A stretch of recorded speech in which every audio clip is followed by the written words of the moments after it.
El 13 de diciembre de 1979 fue creado el Centro de Investigaciones sobre América Latina y el Caribe, antes Centro Coordinador y Difusor de Estudios Latinoamericanos. A unos meses de cumplir 35 años de su fundación, coincide con los 100 años del nacimiento de su fundador, Leopoldo Sea, 1912-2004. En la opinión del que fuera también su director, la integración es la solución para los problemas que aquejan a los países latinoamericanos y para este centro, brindar ese espacio para el estudio, la discusión y el debate en torno de esas ideas es prioritario. El estudio de América Latina y el Caribe es un campo de conocimiento distinto al de una disciplina tradicional del quehacer humanístico y científico.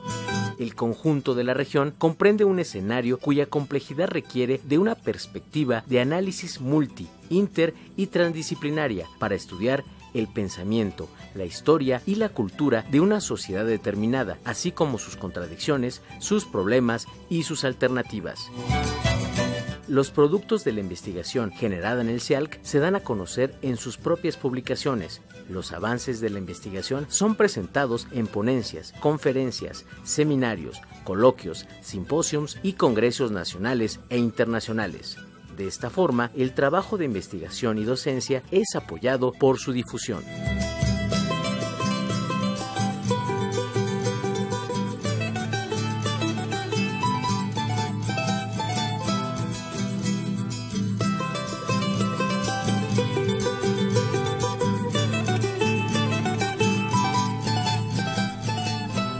Muy buenos días, sean ustedes bien recibidos aquí en su programa Mirador Universitario, que es una coproducción de la Coordinación de Universidad Abierta y Educación a Distancia con el Centro de Investigaciones sobre América Latina y el Caribe. Estamos en nuestro programa en su 7ª temporada de América Latina ayer y hoy, y la emisión que el día de hoy tendremos aquí en este Mirador Universitario tratará el tema de la filosofía de la diversidad cultural. Para ello hemos tenido con nosotros 3 distinguidos universitarios que nos acompañan en esta ocasión y que yo quiero presentárselos a ustedes. En primer lugar tenemos aquí con nosotros al doctor Stefano Santacilia, quien es también doctor en estudios iberoamericanos y quien es profesor actualmente en la Universidad de la Cantabria y se encuentra realizando en nuestra Universidad Nacional Autónoma de México, en el Centro de Investigaciones sobre América Latina, una estancia de investigación. Sea usted bien recibido aquí, profesor Stefano Santacilia. Gracias. También contamos con la presencia de otro distinguido universitario, un destacado investigador del mismo Centro de Investigaciones sobre América Latina y el Caribe. Nos referimos al doctor Hernán H.G. Taboada. El doctor Taboada se ha distinguido por realizar una serie de trabajos identificando las diversas culturas que en nuestra América se hacen presentes y estudios comparativos entre la realidad latinoamericana y la historia y la sociedad de los países del Medio Oriente. Muchas gracias a usted por estar aquí con nosotros, doctor Taboada. A usted. Bien, y finalmente nuestro tercer invitado también es un joven investigador del Centro de Investigaciones sobre América Latina y el Caribe. Nos referimos al doctor Roberto Mora. El doctor Roberto Mora, de formación latinoamericanista y con un doctorado precisamente en los estudios latinoamericanos con especialidad en filosofía latinoamericana. Él también se ha especializado en estos temas y entre los 3 vamos a hablar de estos temas sobre la filosofía de la diversidad latinoamericana. Muchas gracias por estar con nosotros, doctor Roberto Mora. Bien, una vez entonces hecha esta presentación, les diremos cuál es el objetivo de nuestro programa que vamos a ver el día de hoy. Y es el siguiente: entablar un diálogo a fondo de la filosofía latinoamericana con su propio pasado, con su pluralidad cultural, con las figuras que han determinado las líneas de su desarrollo. Este es el objetivo del programa del día de hoy referido a la filosofía de la diversidad en América Latina. Bien, para introducirnos, directamente a este programa, antes queremos señalarles algunos números telefónicos a los cuales ustedes nos pueden llamar, ¿sí? O bien escribirnos a las siguientes direcciones electrónicas para tener contacto con ustedes. Nuestros correos de voz son los siguientes números telefónicos: 56 22 87 18, 56 22 87 20, y nuestro correo electrónico al cual pueden ustedes escribirnos es mirador@coaed.unam.mx. Y de igual manera también pueden ver este programa por la siguiente dirección electrónica, donde nos pueden ver en vivo, y es http://mirador.coaed.unam.mx. Les pedimos entonces que a estos números telefónicos, a estos correos electrónicos, se comuniquen con nosotros, también para que en el curso del programa ustedes nos vayan haciendo algunas preguntas que les resulten pertinentes para nuestros invitados en el día de hoy. Antes de iniciar y darle la palabra a ellos, vamos a ver la siguiente cápsula informativa sobre el tema y volvemos en unos instantes.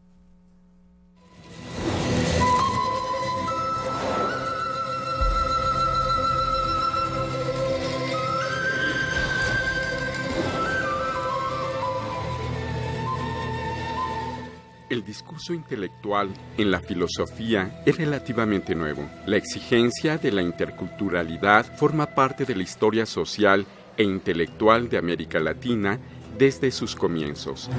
Las luchas hasta hoy ininterrumpidas de los pueblos indígenas, afroamericanos y asiáticos, o los testimonios de tantos pensadores latinoamericanos que nunca malentendieron la visión bolivariana de la unidad política en el sentido de un programa de uniformización que conllevase también a la erradicación de la unidad cultural. A este nivel de historia cultural, cabe destacar los testimonios de Francisco Bilbao, que opone a la unidad de la conquista de refundarse desde la diversidad cultural latinoamericana a un nuevo tipo de unidad que deberá estar basado en el respeto a la diferencia y conducir así a la consecución de la fraternidad universal, de Eugenio María de Hostos, que denuncia el crimen que significa hacer solidario al indio, al africano o al chino de una civilización que no comprende. De Pedro Enrique Sureña, que propone como idea para la creación de la cultura latinoamericana nunca la uniformidad, ideal de imperialismos estériles, sí la unidad como armonía de las diferentes voces de los pueblos. O de José Martí, que acaso con más clarividencia que ningún otro, supo articular en su obra el reclamo de comprender y reorganizar América Latina desde su real constitución intercultural. En la segunda mitad del siglo XX, la filosofía latinoamericana ha dejado de ser aquella flor exótica de la que decía Andrés Bello, que no ha chupado todavía sus jugos a la tierra que la sostiene, para convertirse en una reflexión auténtica y contextual que con derechos se califica a sí misma de filosofía latinoamericana. Un mérito muy especial tiene en todo este proceso Leopoldo Sea, cuya obra y persona están indisolublemente ligadas a la historia de la gestación y del desarrollo de la filosofía latinoamericana, sin desconocer las aportaciones decisivas de Arturo Ardao, Francisco Miró Quesada, Arturo Andrés Roy, Augusto Salazar Bondi o Luis Villoro, quienes han ido marcando con un acento propio el desarrollo de la cultura de la filosofía latinoamericana.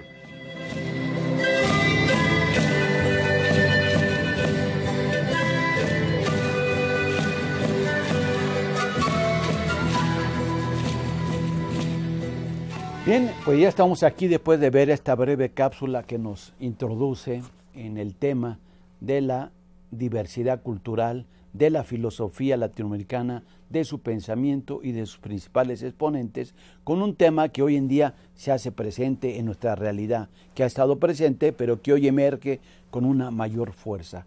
Esta diversidad cultural de la que formamos parte todos los mexicanos, los latinoamericanos y en general todos los pueblos del mundo. Para ello vamos primeramente a hacerle la pregunta al doctor Roberto Mora. ¿Qué entendemos entonces por esta filosofía de la diversidad cultural? Bien, gracias. Vamos a empezar a hablar por filosofar sobre la diversidad cultural. ¿Qué implica esta filosofar? Analizar rigurosamente los conceptos o las palabras que tratan de explicar la convivencia entre distintas culturas.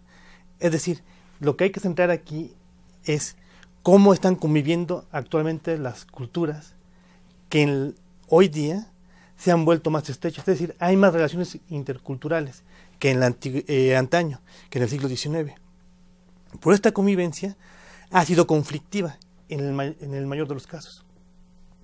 ¿Por qué?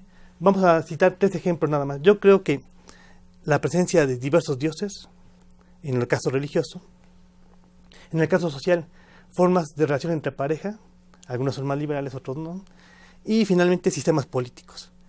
En el caso de América Latina, un estado de corte liberal que no acepta los diversos sistemas políticos de los grupos indígenas. Es decir, la filosofía de la diversidad se centra en el análisis de la convivencia, y esta convivencia ha resultado conflictiva porque a los seres humanos nos resulta difícil entender formas que contradicen aquellas expresiones, aquellas enseñanzas que nos han dado seguridad en el ámbito religioso, político y social. Entonces, básicamente hay que centrarse en el aspecto de la conflictividad para dar paso a una convivencia que cada vez sea más intercultural, es decir, que tenga relaciones estrechas, más pacíficas entre diversas culturas. Yo creo que esa parte es fundamental para entender sobre la diversidad. Bien. ¿Y usted qué piensa al respecto, doctor Taboada? Usted que ha sido especialista en entender y analizar distintas culturas, por ejemplo, las culturas de Oriente, que son distintas a las culturas europeas. Le doy la razón a Roberto en el sentido que hay un énfasis en los últimos tiempos. En los últimos tiempos ya tiene, en algunos casos, algunas décadas, ¿no? Pero bueno, para 500 años son pocas décadas, ¿no? Pero hay que recordar que nuestro discurso sobre las culturas, ¿no? Ya es un lugar común, ya hace parte del lenguaje cotidiano, ¿no? No es el lenguaje del siglo XIX, del momento de la consolidación de los estados, ¿no?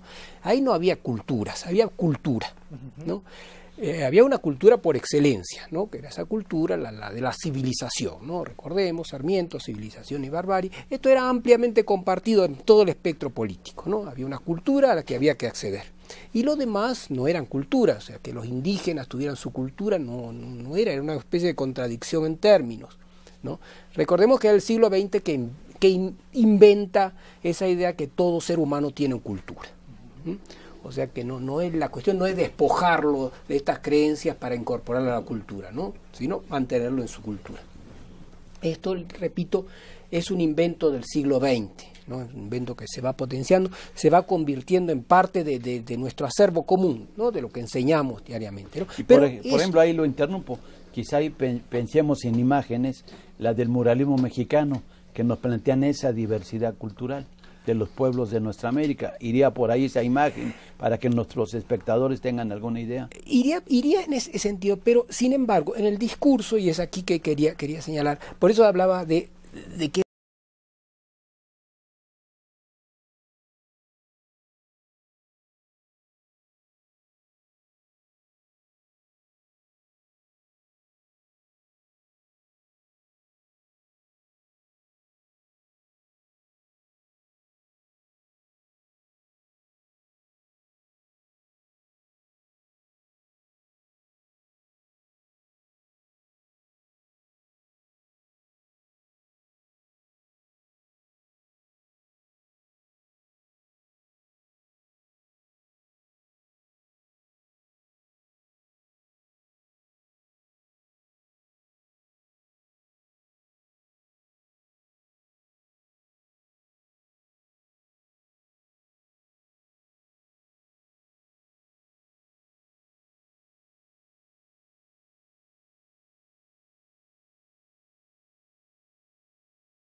variaciones culturales que hay en nuestra América. Les digo esto para que también hay otras visiones que no comparten ese mismo planteamiento de que la América es una sola, no es indígena, ni tan solo esa visión europeísta, sino que hay otras diversidades culturales y que a lo largo de todo el siglo XIX, con las constantes migraciones que llegarán a este continente, las que estarán aquí ya presentes desde hace largo tiempo, mostrarán esa diversidad cultural que hoy en nuestros días se hace mucho más evidente.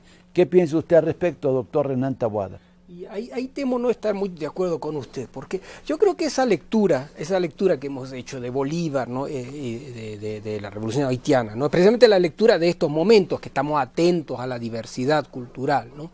Yo creo que ni Bolívar ni Louverture podían desembarazarse de ese paradigma eurocéntrico que hemos arrastrado hasta ahora, ¿no?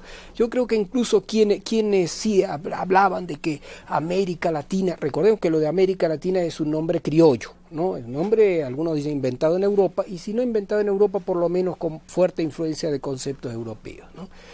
Los que decían somos distintos, más bien, que es un discurso también bastante tardío en el siglo XIX, decían somos distintos a los Estados Unidos, ¿no? Es lo que decía, lo Rodó, ¿no? Pero en 1901. En 1900 el Ariel de Rodó. Somos distintos a los Estados Unidos porque tenemos un origen latino, griego, ¿no? Se estaba reivindicando esa raíz europea, ¿no? El somos distintos a Europa, eso me parece que haya sido un discurso dominante hasta muy tardíamente, ¿no? Precisamente porque continuaba esta identificación de la cultura con la cultura europea, ¿no? O en todo caso esta cultura mítica y con orígenes mediterráneos, ¿no? Yo creo que insisto, ¿no? Si uno lee este libro, el clásico, ¿no? Los jacobinos negros, ahí se da cuenta de la fuerte influencia incluso en el primer estado haitiano, ¿no? El de Toussaint Louverture no quería una reivindicación de las raíces africanas, ¿no? Al contrario, dice, que no nos confundan con los negros de Guinea, ¿no? O sea, esto no dicho como una crítica, ¿no? Toussaint Louverture, que tuvo un proyecto nacional, ¿no? Tuvo un proyecto de erigir un Estado haitiano independiente, fuerte, ¿no? Sobre los elementos africanos, pero con lo que ya los europeos habían creado, ¿no? Era una importación de ideas e instituciones europeas, ¿no? Esta reivindicación de África vendría muchísimo más tarde en la historia haitiana, ¿no? Es sabido, hay historias del estudio de la cultura haitiana que muestran el rechazo así de lo africano, ¿no? Nosotros somos otra cosa, ¿no? Y lo mismo yo creo que en América Latina, ¿no? Bolívar, yo creo que con todo el mérito que tiene, no en ningún momento pensó en apartarse. Él seguía considerando, y eso lo dice, lo escribe, que Europa es la parte más ilustrada, la más brillante del mundo. Lo que tendríamos que hacer es llegar nosotros, imitar. Por eso yo digo que es el combate que yo tengo contra estas categorías eurocéntricas que todavía arrastramos, que incluso la filosofía de la liberación ha seguido repitiendo, ¿no? Incluso Leopoldo Sea. Tenemos que crear una filosofía distinta. Su historia de la filosofía, capítulo 1, Tales de Mileto. La filosofía empieza en Grecia. Eso me parece que es un concepto muy discutible y que hemos seguido arrastrando hasta ahora. Claro. En Europa, particularmente en el Mediterráneo, que es un pueblo de diversidades culturales, las que están hoy en día en lo que se conoce como Italia, España, Francia, incluso hasta Turquía, por ejemplo, y todo lo que está en el Magreb, es decir, en el norte del África, ¿sí? Como también en la península arábiga, pues nos muestran esta diversidad cultural de esos pueblos mediterráneos de Europa. En nuestra América también tenemos nuestro mar Mediterráneo, que es el Gran Caribe, y donde hay una diversidad de pueblos. Esta idea, ¿qué le plantea usted, doctor Santacilia? Yo pues ya quisiera, pues para contestar, bueno, para expresar mi idea, pues era pues subrayar dos cosas fundamentalmente que tienen su relación con lo que se iba diciendo también con referencia a las categorías eurocéntricas pues, o europeas, sí. Pues claro, yo soy la voz europea en este momento, pues pero, o sea que sí, pues el Mediterráneo, por ejemplo, pues ya a lo largo de la historia se ha ido manifestando como el punto de encuentro, pues muchas veces se ha hablado, por ejemplo, de la isla italiana de Sicilia como el punto, el cruce del Mediterráneo, o sea, de hecho donde se encuentran todas estas culturas. Y bueno, pues esto ya pues como demostrando la posibilidad de una interculturalidad que ya pues ya práctica y luego se vuelve pues como teórica. Pero lo que me interesaba pues subrayar era el punto que pues sí, estoy de acuerdo en el hecho que sí va a pasar pues que categorías como importadas o pues impuestas se queden, pero yo también tomaría en cuenta el punto es que cuando pasa algo como un encuentro entre culturas que pueda ser violento pues, o pacífico, pues lo que pasa es que ya hay esta como casi imposibilidad de recuperación de la edad del oro, o sea, del punto que pues del momento de antes. Pues entonces, en la búsqueda de la misma identidad, lo que pasó por ejemplo en el Mediterráneo, también con el encuentro entre romanos y árabes, y bueno, y griegos y todo, es que ya pues en realidad pues la recuperación de una identidad pasa por pues, la creación de una nueva identidad, pues que casi siempre incluye pues las nuevas categorías, aunque sean impuestas. Bien, le agradecemos. Vamos a hacer en estos momentos una breve cápsula. Antes de irnos, les quiero recordar nuestros números telefónicos para que nos llamen y nos lleguen sus preguntas o comentarios. 56 22 87 18 y 52 22 87 20, y nuestro correo es mirador@coaed.unam.mx. Hacemos una pausa y volvemos enseguida con ustedes.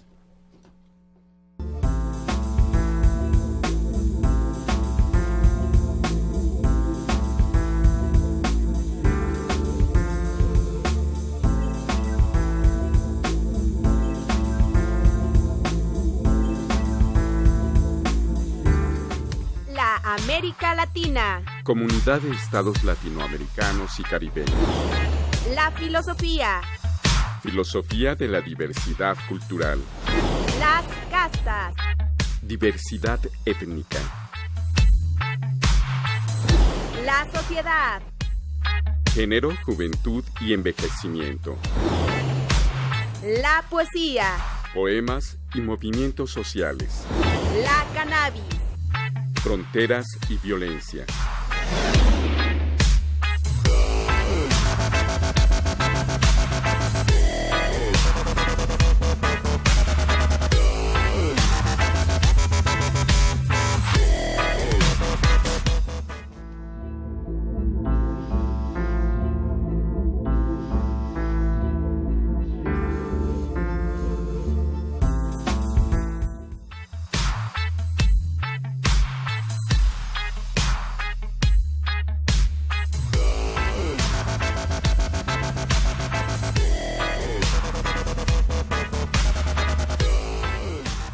Sí, estamos ya de nueva cuenta aquí en el Mirador Universitario. Bien, estamos ya de nueva cuenta aquí con ustedes en Mirador Universitario en nuestra serie América Latina Ayer y Hoy, que es coproducida por la Coordinación de Universidad Abierta y Educación a Distancia y el Centro de Investigaciones sobre América Latina y el Caribe de la Universidad Nacional Autónoma de México. Estamos en el programa Filosofía de la Diversidad Cultural.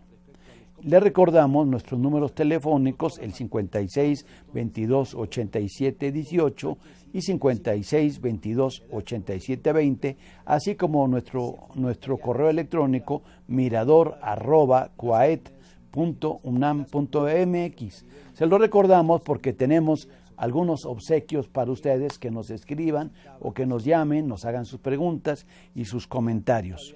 Entre ellos, los obsequios que tenemos, se los queremos presentar a ustedes, es la revista Cuadernos Americanos, la número 143, que aquí la tenemos en nuestra mesa del centro, ¿sí? Y esta revista, ustedes sabrán, tiene más de 70 años de existencia y es una de las más importantes en el mundo, quizá la más importante del mundo hispanoamericano.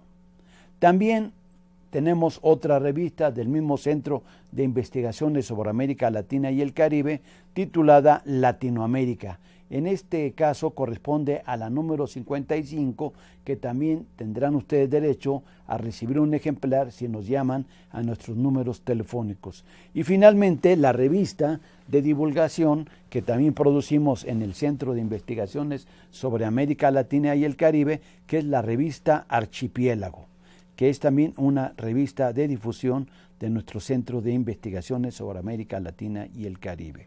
Bien. Una vez hecho esta presentación, vamos de nueva cuenta a introducirnos en una breve cápsula sobre esta filosofía de la diversidad cultural, pero antes de entrar en esta cápsula que vamos a enviar, quisiéramos retomar algunos elementos de los que ustedes están aquí señalando sobre el sentido de esta diversidad cultural. Volvemos con usted, doctor Santacilia, que lo interrumpimos antes de irnos, y para que retome el hilo y después nuestros colegas nos sigan comentando. Sí, pues ya la cuestión que yo estaba pues intentando expresar es que fundamentalmente cuando la creación de cada identidad pues ya necesita de una recuperación que nunca puede ser total, pues entonces ya está como envolviendo de alguna manera las categorías impuestas. Así le va a pasar, o sea, como en el específico, en la identidad latinoamericana, y en el sentido que pues también cuando se habla de filosofía, pues tiene que dar y expresar una referencia pues a la historia de la filosofía que generalmente conocimos, y entonces con la origen griega. Pues esto no significa que sea así, pues y que no se pueda cambiar, pero pues todo esto pues implicaría una reconsideración y una reconceptualización de la misma idea de filosofía. Pues sí que creo que en realidad es lo que ahora se está intentando hacer. Aunque bueno, sea extremadamente problemática por el hecho, si vamos en el específico, hablando de diferentes culturas, que unas culturas o unas expresiones culturales particulares a veces no aceptan, aunque sea pensamiento, pues la definición de filosofía. Por ejemplo, si vamos a ver las orientales, pues la experiencia zen, que a veces está como de manera muy equivocada considerada como filosofía zen, también en Europa, pues nunca aceptaría esta definición. Pues entonces el problema es de qué estamos hablando, o sea, de qué vamos a entender como filosofía. Pues y entonces cuando, pues en el momento en el cual vamos a reconceptualizar la filosofía, ya bueno, tenemos la posibilidad de pues ya fijarnos en la generación o la creación de una nueva identidad desde otro punto de vista. Pero eso no era para criticar, pues yo simplemente para decir que no es tan fácil liberarse de una categoría que después de un encuentro, aunque haya sido violento y sangriento, pues ya va condicionando toda nuestra manera de pensar. Y por eso, pues imagino lo que se decía antes de Bolívar. O sea que como si, claro, pues vamos a crear una nueva realidad política y vamos a generar una nueva identidad, pero también lo estamos haciendo con unas herramientas que pues ya vienen de un encuentro. Yo no diría de la cultura europea, sino de un encuentro, porque creo, pues como europeo, y estoy convencido que también la identidad europea, excepto unas manifestaciones cerradas, pues haya cambiado después del encuentro con pues la realidad latinoamericana, y totalmente ya en la misma concepción de América.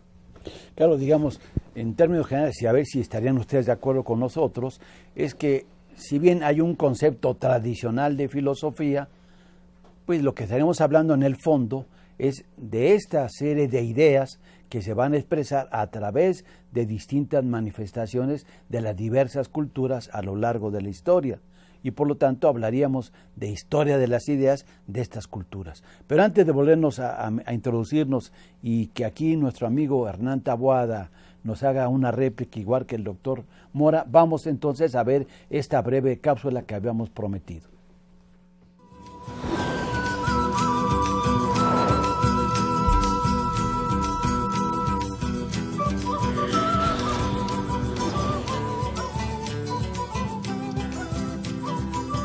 El dato evidente de las diferencias culturales lleva al pensamiento filosófico a relacionarse de manera extremadamente problemática con la cuestión de la verdad y de la moral.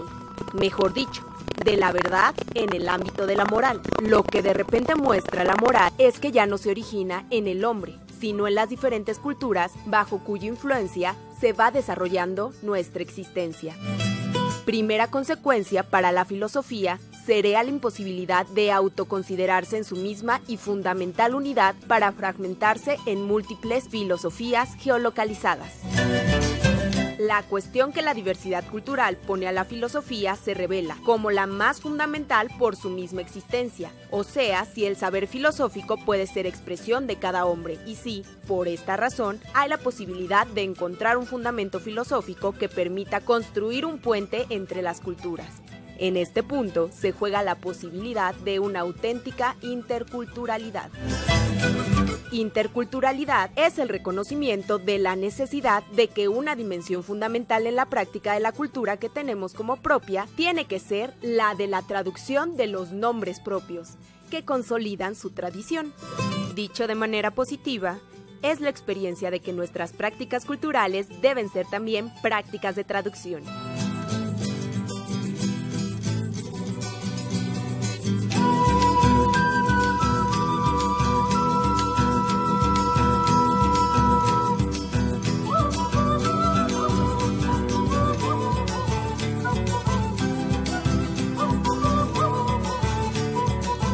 Bien, entonces retomemos esta discusión, este debate, esta deliberación sobre la diversidad cultural, esta filosofía, pensamiento o ideas en torno a este tema. Y usted a señalar algunos aspectos, doctor Hernán Taboada. Sí, algunas cosas que a lo mejor se entendió mal de lo que quise decir, ¿no? Estoy de acuerdo aquí con Estefano. De la cuestión de aportes, ¿no? A veces somos prisioneros de una concepción de la cultura como algo orgánico, ¿no? La cultura como algo armónico, ¿no? Y algunos dicen que no es así, es un conjunto de cosas, ¿no? Que vamos amontonando y coordinando. En fin, no me quiero meter en esa cuestión, ¿no? Pero es indudable que sí, que los distintos aportes nos cambian nuestra visión del mundo, ¿no? Todos los distintos fundamentalismos que existen en el mundo, no se entienden sin el aporte de lo que ellos llaman Occidente. Yo no creo que exista una cosa llamada Occidente, ¿no? Pero bueno, todos hacen referencia, no se pueden entender si eso, no son un retorno a algo anterior, ¿no? Son una producción en base a categorías de eso que critican, ¿no? Lo mismo ocurre aquí en América Latina, eso queda claro, ¿no? O sea, yo no estoy criticando esos aportes de distinto origen, como muy bien se dijo, ¿no? La cultura europea, lo de Europa también es un concepto construido históricamente, ¿no? Es a cierto punto también un concepto ideológico, ¿no? Como el de América. No critico la asunción de todos estos distintos aportes, ¿no? Yo estoy criticando precisamente la visión eurocéntrica, ¿no? La visión eurocéntrica es una cosa, la visión europea es otra, ¿no? En Europa son menos eurocéntricos que nosotros aquí en América Latina. Entonces, eso critico. Claro, pero conviene señalar qué se entiende por eurocéntrico. No todo nuestro público sabe qué es ese eurocentrismo. No, bueno, la consideración en el centro de una entidad una entidad que se ha bautizado como Europa o Occidente, ¿no? Que se considera el centro, el núcleo de la historia universal, de la cultura universal, de las producciones universales. Que todo lo que hay alrededor o fuera es aberración, es desviación o es elemento desdeñable, ¿no? Por ejemplo, en estos inicios del siglo XXI, desde las visiones hegemónicas, predominó o ha predominado en los centros de poder mundiales de la globalización, ha predominado una idea de una cultura hegemónica, la cultura occidental. Por ejemplo, uno de los pensadores neoconservadores, ya fallecido, el profesor Samuel Huntington, proponía que había un choque de civilización, es decir, un choque de culturas. Y decía que Occidente, que para ellos Occidente, para estas visiones hegemónicas, es Estados Unidos, básicamente, y el mundo occidental europeo, ¿sí? Era amenazado por distintas culturas. Una de ellas, la cultura latinoamericana o la civilización latinoamericana, como él la señalaba.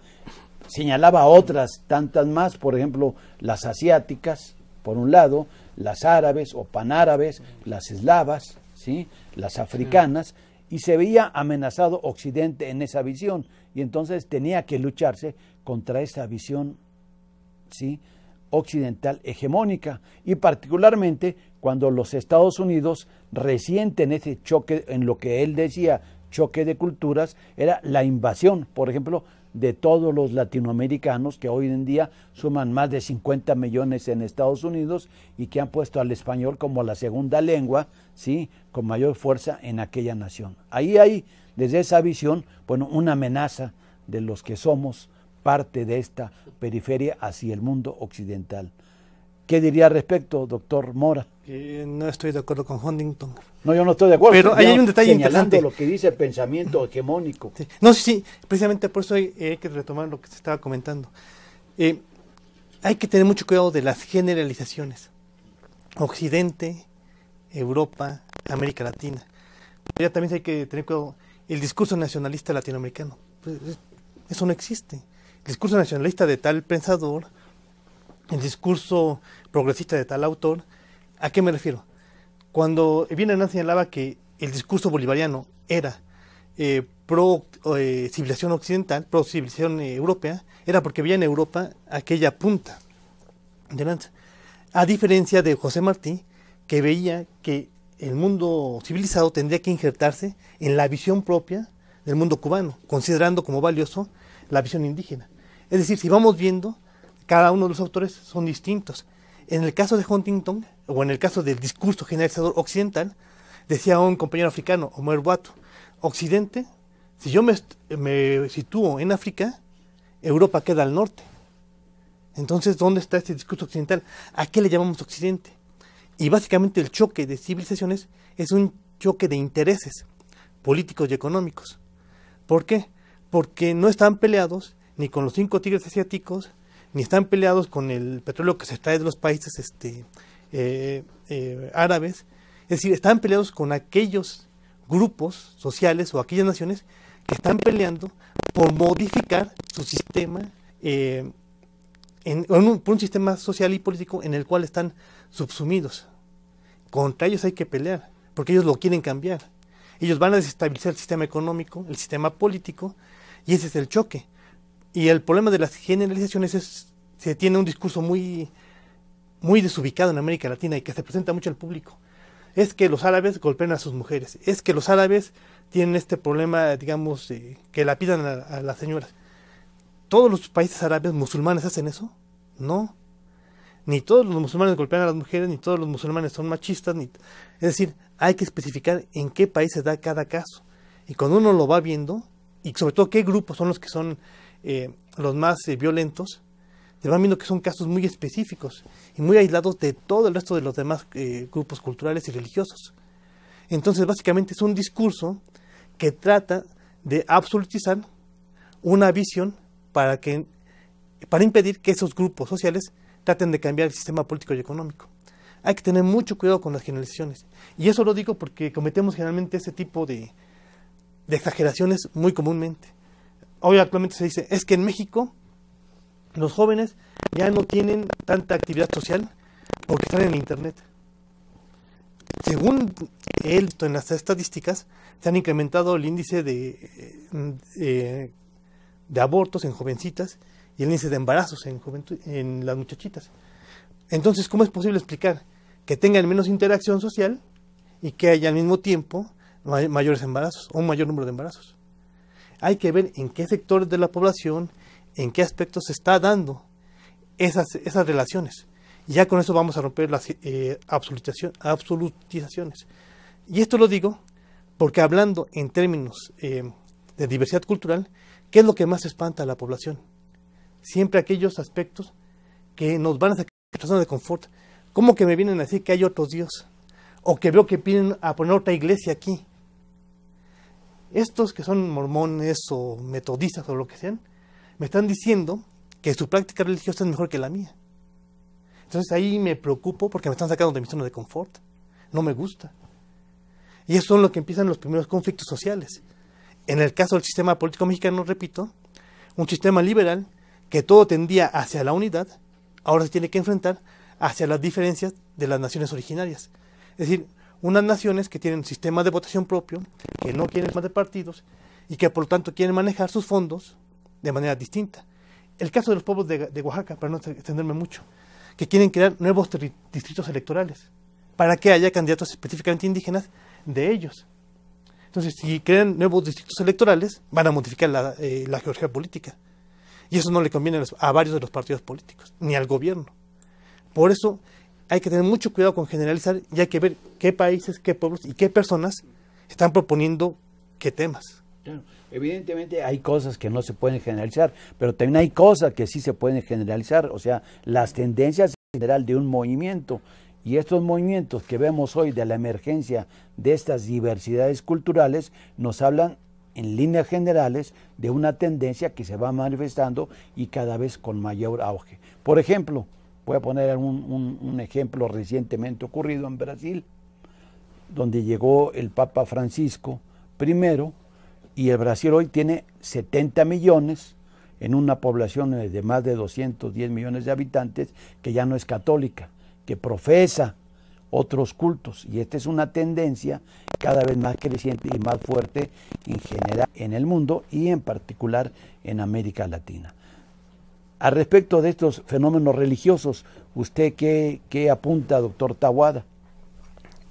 No, continuando lo de Roberto, estoy plenamente de acuerdo. Cuidado con las generalizaciones, pero todos tenemos que generalizar las generalizaciones, si no, no estaríamos aquí, ¿no? Todos usamos generalizaciones, ¿no? Pero algunas son más útiles que otras, no sé si más verdaderas, más útiles para el análisis, ¿no? Lo de civilización, es un concepto, lo de Hunting, retomo, parece que no, pero eso de dividir la humanidad en cosas que se llaman civilizaciones es un recurso, bueno, inventaron algunos, dio pie a algunos sistemas, ¿no?, que son conocidos, ¿no? Spengler, Toynbee, ¿no? El último fue precisamente Huntington, ¿no?, que explican la historia por el juego de estas cosas que se llaman civilización. Hay otras formas de explicar la historia que yo creo que son más convincentes, ¿no? Está la cuestión de las religiones, ¿no? Está también esta división ahí en religiones, ¿no? Bueno, las religiones, esta es lo que emana de ellas mismas, ¿no? O sea, las mismas religiones tienden a dividir el mundo de esta forma. Aquí estamos los católicos, aquí estamos los protestantes, aquí están los budistas, los musulmanes, ¿no? Recordemos muy brevemente que también esta idea de religión es relativamente moderna, ¿no? Es un invento también europeo, ¿no? Es un invento posterior al siglo XV, al siglo XVI, ¿no? Siempre recuerdo a mis alumnos, ¿no? El siglo XVI, cuando se hablaba de religiones, no se hablaba de lo cristianismo, islam, judaísmo, ¿no? Se hablaba de las órdenes, ¿no? Las religiones eran los mercedarios, los franciscanos, los jesuitas, esas eran las religiones. Esta categorización, ¿no?, que funciona en ciertos ámbitos y en otras no, porque todos los antropólogos nos dicen, no se puede definir, no sabe qué es la religión, ¿no?